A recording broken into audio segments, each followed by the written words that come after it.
Hello student, आज हम topic study करने वाले हैं total internal reflection. Total internal reflection. तो उससे पहले कुछ बेसिक कंसेप्ट समझ लेते हैं। अब देखो, यहाँ आपको दो डायग्राम दिख रहा है जिसमें लाइट ट्रैवल कर रही है from rarer medium to denser medium. Rarer medium से डेंसर मीडियम में लाइट ट्रैवल कर रही है, ऑप्टिकली रेयरर मीडियम में ऑप्टिकली डेंसर मीडियम। तो जब लाइट ऑप्टिकली रेयरर मीडियम से ऑप्टिकली डेंसर मीडियम ट्रैवल करती है, then it bends towards the normal. Refracted ray bend towards the normal. इससे क्या होगा, आई हमारा ग्रेटर होगा और आर हमारा लेस होगा। Means I is greater than R. ये केस समझ में आ गया। Second, when light travel from denser medium to rarer medium. जब लाइट डेंसर मीडियम से रेयरर मीडियम में ट्रैवल करती है, it bends away from normal. It bends away from the normal means ये नॉर्मल से दूर जाती है जब डेंसर से रेयरर मीडियम में ये ट्रैवल कर रही है। तो इस केस में आर हमारा ग्रेटर होगा आई से।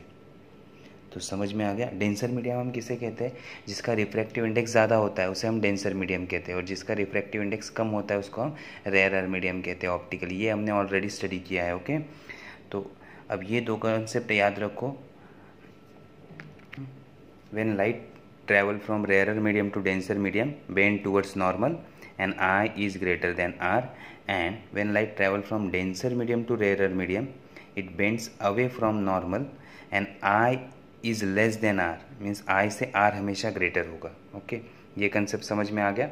अब हमारे मेन टॉपिक पे चलते हैं, total internal reflection. Topic total internal reflection. Now figure shows refraction of light emerging from a denser medium into a rarer medium for the various angle of incidence। तो आपको figure क्या दिखा रही है कि लाइट ट्रैवल कर रही है denser medium to rarer medium. कहाँ से कहाँ लाइट जा रही है, denser medium to rarer medium. और जब लाइट डेंसर मीडियम से रेयरर मीडियम जाती है तो क्या होता है, away from the normal move करती है, और आई से आर ग्रेटर होता है। ओके, सो फिगर क्या शो कर रही है आपको, लाइट डेंसर मीडियम से रेयरर मीडियम ट्रैवल कर रही है वेरियस एंगल्स के लिए। Okay, the angle of refraction in rarer medium are larger than the corresponding angle of incidence. Angle in rarer medium is greater than incident angle, so angle of refraction is greater than incident angle। तो ये concept हमने अभी study किया। सो अब देखो क्या हो रहा है, यहाँ से लाइट रे आ रही है। सपोज इस लाइट रे को हम कंसिडर करते हैं। लाइट रे को पहले हमने इंसिडेंट किया एंगल I1 पे, नॉर्मल के साथ एंगल कितना है I1। तो रिफ्रैक्शन क्या होगा, थोड़ा R1 इतना एंगल से, where R1 is greater then I1। अब हमने इंसिडेंट एंगल को बढ़ा दिया तो क्या होगा, अब इंसिडेंट एंगल कितना है I2। सो R2 और ज़्यादा बेंड होगा। ऐसे हम एंगल इंक्रीज करते गए तो क्या होता जाएगा, रिफ्रैक्टेड रे बेंड होता जाएगा at certain angle that is IC। एक सर्टन एंगल पे IC पे क्या होगा कि ऐसा टाइम आ जाएगा कि उस एंगल पे रिफ्रैक्टेड रे कितना हो जाएगा 90। रिफ्रैक्टेड एंगल कितना हो जाएगा 90 डिग्री। मीन्स ये जो सरफेस है या ये बाउंड्री है रेयरर और डेंसर मीडियम की, उसको पैरेलल रे या उसके बाउंड्री को लग के रे ट्रैवल करेगी। So R is equal to 90 degree at particular angle. This angle is known as a critical angle. At a particular angle of incident IC in the denser medium, the corresponding angle of refraction is 90 degree. Corresponding angle of refraction in a rarer medium is 90 degree this angle in denser medium is known as a critical angle. तो ऐसा angle, जैसे हम incident angle increase करते गए, at particular angle पे refracted angle क्या हो जाएगा 90 डिग्री, क्योंकि अवे मूव कर रहा है ना, जितना हम इंसिडेंट एंगल बढ़ाएंगे उतना रिफ्रैक्टेड एंगल भी बढ़ता जाएगा। तो एक पर्टिकुलर एंगल पे क्या होगा, रिफ्रैक्टेड एंगल 90 डिग्री। उस एंगल को, इंसिडेंट एंगल को हम क्या कहते हैं, क्रिटिकल एंगल। उसे हम क्या कहते हैं, क्रिटिकल एंगल। अब सपोज क्रिटिकल एंगल से ग्रेटर एंगल हमने ले लिया तो क्या होगा, for angle greater than critical angle, now I is greater than a critical angle, I is greater than a critical angle, the angle of refraction, the angle of refraction means R का value और बड़ा हो जाएगा, और जैसे ही are का value बड़ा हो जाएगा तो वापस ये रे कहाँ आएंगी, डेंसर मीडियम में। 90 के आगे अगर ये एंगल ज़्यादा हो जाएगा मीन्स 100, 110, 120 ऐसा एंगल हो जाएगा तो वो कहाँ आएगा, वापस डेंसर मीडियम में वो लाइट मूव करेगा। लेकिन अगर लाइट सेम मीडियम में ट्रैवल करता है उसे हम रिफ्रैक्शन नहीं कहते, उसे हम क्या कहते हैं, रिफ्लेक्शन। तो अब लाइट का क्या हो रहा है, रिफ्लेक्शन, इसलिए इस फिनोमेनन को हम क्या कहते हैं, total internal reflection.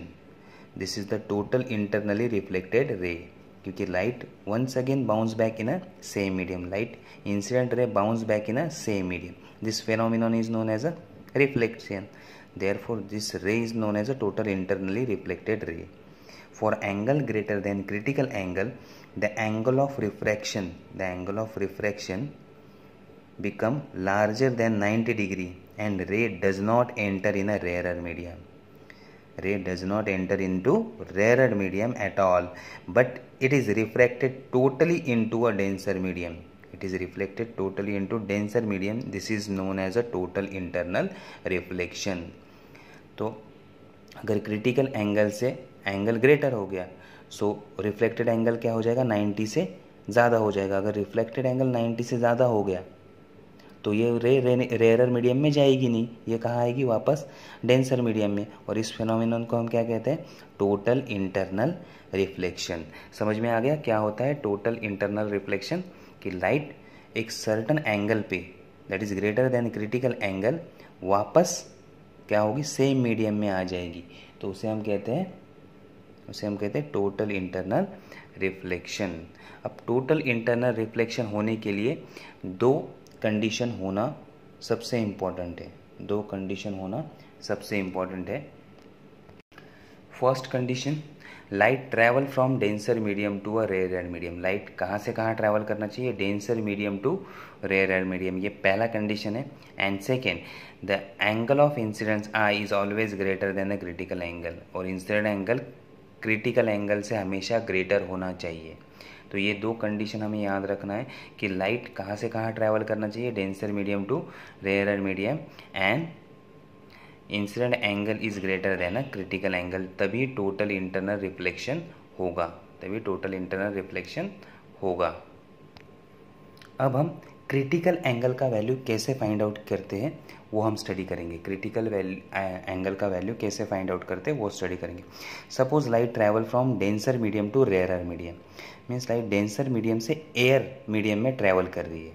Denser medium का रिफ्रैक्टिव इंडेक्स क्या है, mu. Mu is a refractive index of